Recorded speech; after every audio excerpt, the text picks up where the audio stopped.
That John Denver fella told a lot of folks that West Virginia was almost heaven.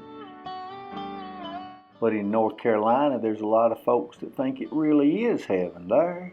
In my mind, I'm going to Carolina. Well, I don't know about that, but I do know if you drive down Highway 74 between Charlotte and Asheville, you'll see signs for a mill town called Forest City. And if you ask almost anybody, they'll tell you where the house is where a real live angel was born. And I can prove it. Ginny was raised between two brothers, J.W. and Robert, during the Depression. Her daddy, James, owned a store and spent the week traveling. He started his family late because his sister's husband had run off on her, and he stayed around to help her raise her kid. Little Ginny was awful close to her mama.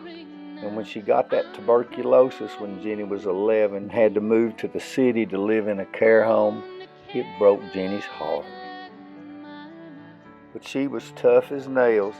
She and little brother Robert would spend the summer days building forts and playing war and flinging Mayapples at each other, or rocks if they ran out of apples. An aunt came to look after them when their mom took sick, and Ginny got raised up good. She played sports in school, and she kept her grades up. And she went off to that Mars Hill College and transferred to that woman's college in Greensboro. Ginny grew up singing in the church choir and thought she'd study music. Them folks at Greensboro told her she didn't have no ear, so she started studying science to be a teacher. She got her first job up in Gastonia, and she told people there was only one male teacher among all them pretty girl teachers. He would never notice her. She was wrong. He would ask her to go on a field trip with him and his class. They was hunting mistletoe. She had no idea that hunt would last 50 years. Little Ginny Bridges became Mrs. Elmo Moretz on Thanksgiving Day in 1953. Mo was an ambitious man, and he was looking to get a good job and raise a family. He could not know how wisely he had chosen. There wouldn't be a lot of time for laying around for the next 50 years. Their daughter Ann was born in Chapel Hill while Mo was doing graduate work. Patty came a year and a half later in Raleigh, where Ginny lived while Mo was doing military service. They lived in a trailer in Miami while Mo was earning his doctorate.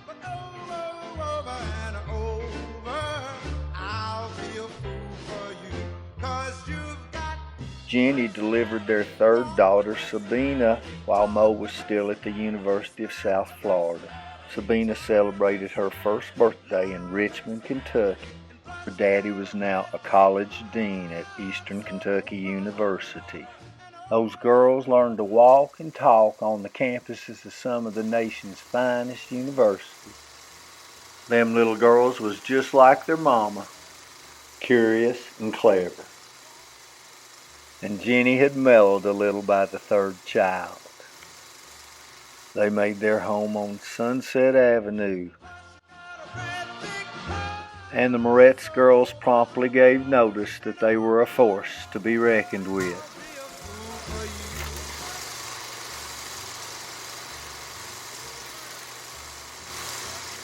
Ginny came to Richmond to be of service, and she didn't waste no time getting busy.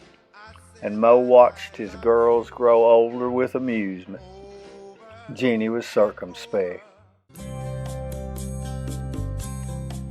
Ginny had learned over the years that some of the best ways to be of use to others involved Presbyterians and Girl Scouts. She soon became service unit chairman for the Wilderness Road Girl Scout Council, and with her daughter's help, started troops and 2 housing projects. When Ginny saw a need, she stepped up to meet it.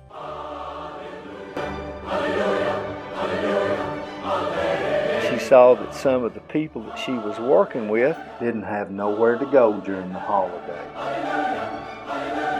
So she got with the pastor of the First Presbyterian Church and called on her friends, and the Peter Marshall dinner was born.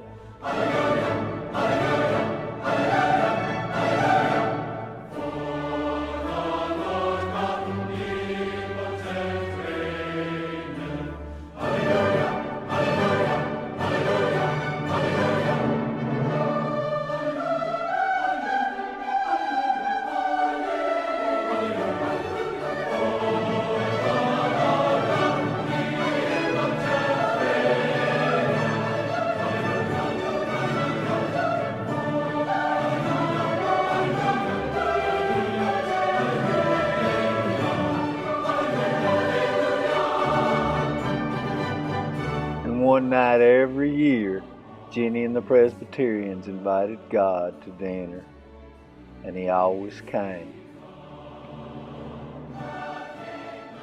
Did I say Peter Marshall dinner? I meant to say the Ginny Moretz Peter Marshall dinner.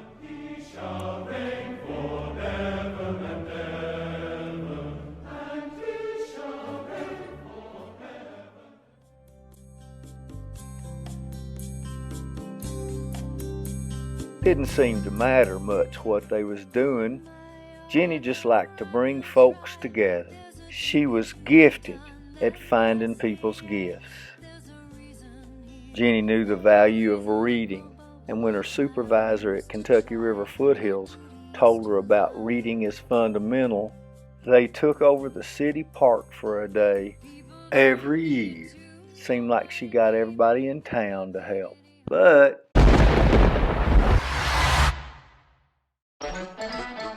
an unforeseen change loomed over their future. Mo needed a lifestyle change, so he bought Fox Ridge Farm, and him and Ginny and Sabina moved. But the old farmhouse needed a massive amount of repair, a condition that conflicted with Mo's legendary frugality. When Ann was off working in North Carolina, she once picked up her phone and listened to Ginny's exasperated voice. "Annie," she was saying, "I love your daddy, but if he don't get that bathroom fixed, I'm going to move in with Fanny Rand." I just adore a penthouse view. Darling, I love you, but give me Park Avenue. The chores. The stores. Fresh air. Times Square. You are my wife. Goodbye, city life. Green Acres, we are there.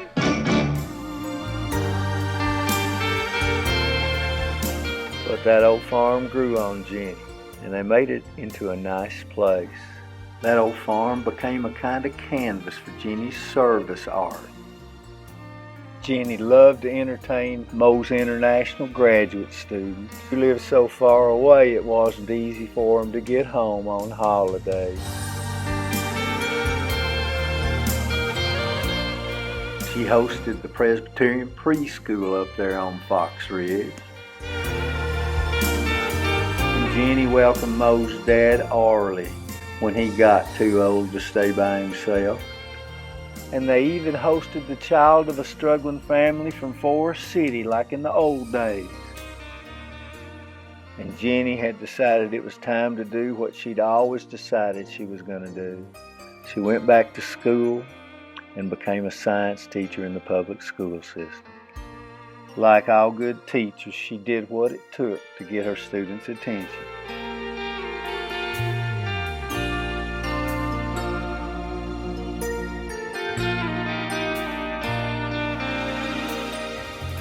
She was the Conservation Society's Teacher of the Year.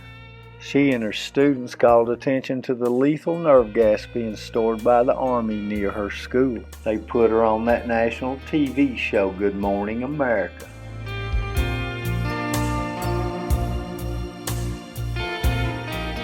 Meanwhile, Ginny's youngest flower had blossomed.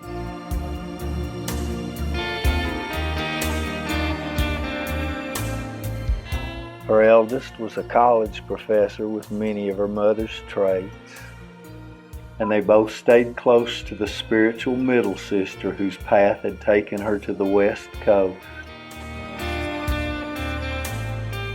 And little Ginny Bridges and that school teacher she thought would never notice her.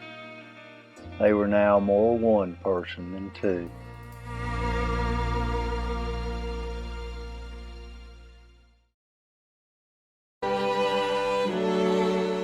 Time would come when Sabina would pack her trunk, but wouldn't be coming back from summer camp or college. The nest had emptied. Patty and Kent would marry and take a path to the West Coast, where their daughter Sarah would make Ginny a grandmother for the first time. Sabina would marry John and would bless Ginny with two grandsons, Bailey and Carter. Her family was growing.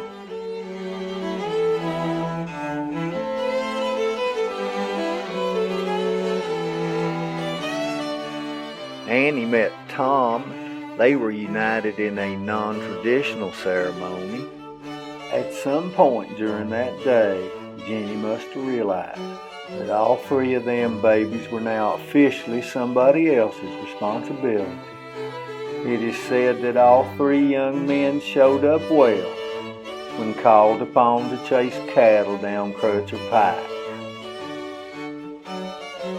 And Ginny discovered yet another role to which she was well suited. With time on their hands, Ginny and Mo were on the go. They explored the depths of the Grand Canyon, touched the edges of America when they visited Ann in Maine and Patty in Oregon. But Ginny had to know everything about everywhere she was, so she could make a backyard a lifetime study.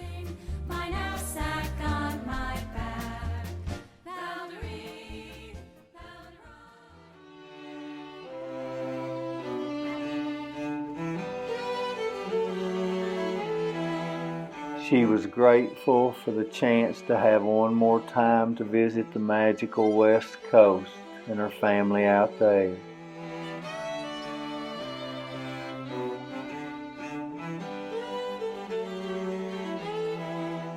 But they went back to Virginia now, where they had moved to watch their grandsons get off the school bus every day.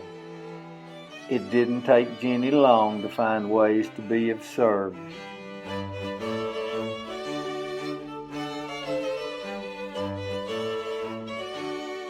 As she watched the boys become men, she was blessed with new friends, and she sure never gave up any old ones.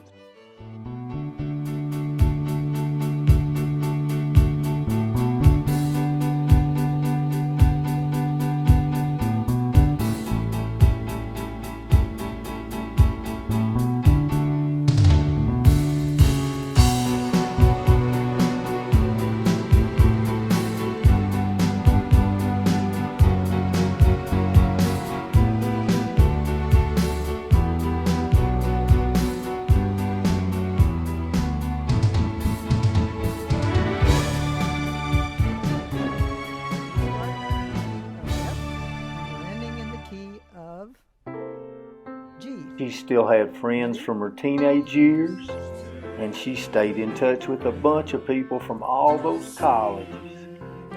Somebody like Ginny needed an army of friends because she had so many ways for them to serve others. And for Ginny, a friendship was more like a tattoo than a face painting.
Told you I could prove it. On to Carolina in my mind. Over and over, I tried to prove my love to you. Over and over, what more can I do? Over and over, my friend says I'm a fool. But over and over, I'll be a fool for you. 'Cause you've got personality, walk with personality, talk with personality, smile with personality, charm